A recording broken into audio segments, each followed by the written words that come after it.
Republicans have failed to coalesce behind a choice for Speaker of the House, with Donald Trump's pick, Jim Jordan, not getting the support of the Republican conference, Steve Scalise getting the support of the Republican conference, and now raising the questions of where do Republicans go from here?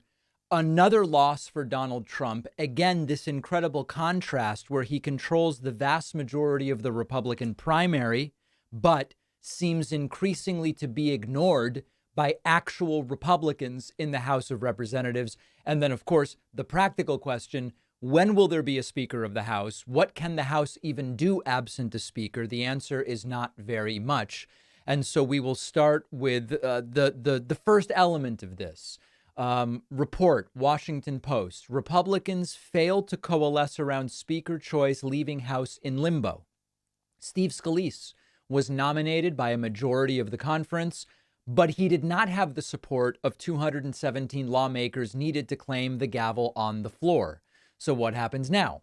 House Republicans were on the verge of open revolt Wednesday after the ideologically fractious conference. That's an understatement. Ideologically fractious conference failed to coalesce around a speaker, leaving the chamber rudderless and leaderless for an eighth day. The inability of House Republicans to agree on who will lead them has left them in an effective standstill since Kevin McCarthy was ousted. Unable to consider any legislation to aid Israel in its war against Hamas, pass any appropriations bills to avoid a potential government shutdown in mid-November. Now, importantly, Majority Leader Steve Scalise was nominated for Speaker by a majority of Republicans during a closed-door secret ballot early Wednesday, but a significant number of Republicans from across the ideological spectrum said they planned to protest his official election on the floor. Jim Jordan, Scalise's challenger, initially refused to say he would back Scalise on the House floor. A spokesperson said Jordan would back Scalise and offered to give a nominating speech on his behalf. So Jim Jordan has some serious problems. And much like we've been talking about how becoming president may have been the worst business decision that Donald Trump ever made for himself and for his family, Jim Jordan's past, as Newsweek now writes, comes back to haunt him as Ohio State wrestlers speak out. Let me remind you what this is all about.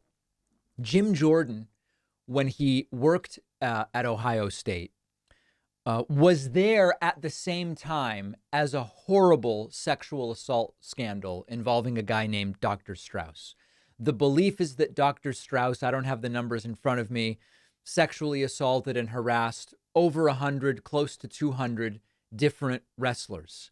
And while there is no allegation that Jim Jordan was involved in the assaults, there are multiple allegations, including now from former wrestlers, that there is no way in hell that Jim Jordan didn't know it.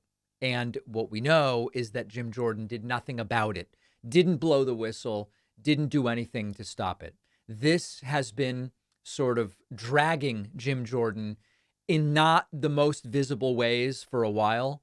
And now with Jim Jordan at the forefront, although not winning the Republican vote yesterday for Speaker, this is becoming a bigger and bigger story. The degree to which this will be what prevents Jordan from being Speaker, I actually don't think it is going to be the thing that prevents him from being Speaker. But this gets us to our sort of next question. Even Trump's endorsement, not enough to get you the speakership at this time. And it raises more and more questions about Trump's lack of influence. There is this interesting dichotomy. There's an interesting contrast. Some might call it a contradiction, although I don't believe that that is the case. It seems to me, and it has seemed this way for a while, that Republican elected officials are much, I hate to make it such a simplistic thing, I do, but I think for our purposes, the terms will serve us. The Republican elected officials, on average, are much smarter than Republican voters. Republican elected officials are much more crafty and nuanced than Republican voters. And so while in a public-facing way, we have seen both most Republican officials and the vast majority of Republican voters get behind Donald Trump, going back to when Trump started running for president and became the nominee in 2016. Publicly, everybody's all, Trump's good, we like Trump, Trump's the leader of the party. Privately, many Republicans realize the disaster that Trump has been for them. Many Republican voters don't realize that, and that's the split. And so you have a situation today where around 60% of the Republican electorate still plans to vote for Donald Trump in the Republican primary, despite the civilly liable rape, despite the indictments, despite attacking allies and praising authoritarians and having this dictator wannabe situation. Despite all of it, 6 out of 10 Republican primary voters seem to still plan to support Donald Trump. On the other hand, while Donald Trump does still have significant support in the Republican Party among the elected officials, his endorsements and his suggestions and his directions are worth less and less over time.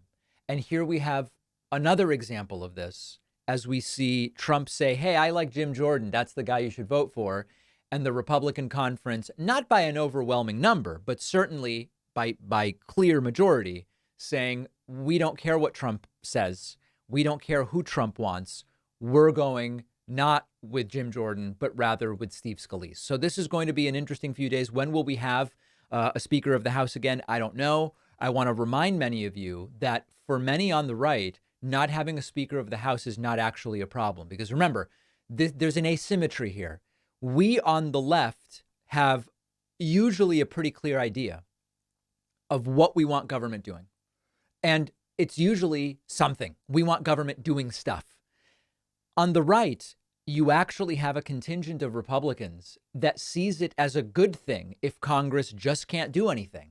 And Congress can do very little when they don't have a Speaker of the House. And so the urgency that some of us feel to actually get a House Speaker, even if it's going to be a lunatic, just so some basic things can be accomplished and hopefully a government shutdown can be avoided, because it just hurts the people at the end of the day. We have more of a sense of urgency than Republicans do. So we will continue following it. I don't have a guess at this point as to when there will be a speaker, but maybe at least soon we will get some kind of a better timeline. Staying properly nourished is just so important to feeling your best every day. Our sponsor, AG1, makes it so simple. Just a single scoop of AG1 a day. You get 75 high-quality vitamins and probiotics from whole food sources. You're covered for the day. Half of Americans are deficient in vitamins A and C and magnesium. Not everybody has time to perfectly plan every meal. And I don't know that any of us want to be spending a whole bunch of money on endless different vitamins and supplements. AG1 just simplifies it and it's more cost effective. I take a single scoop of AG1 in the morning before my coffee. Tastes great with water, but you can mix it, quite frankly, into anything you want. With that one scoop, I'm covered for the day, getting everything I want. It's easy and it's a simple routine that works. Go to drinkag1.com/Pacman to get 5 free travel packs of AG1 plus a free 1-year supply of vitamin D. The link is down below.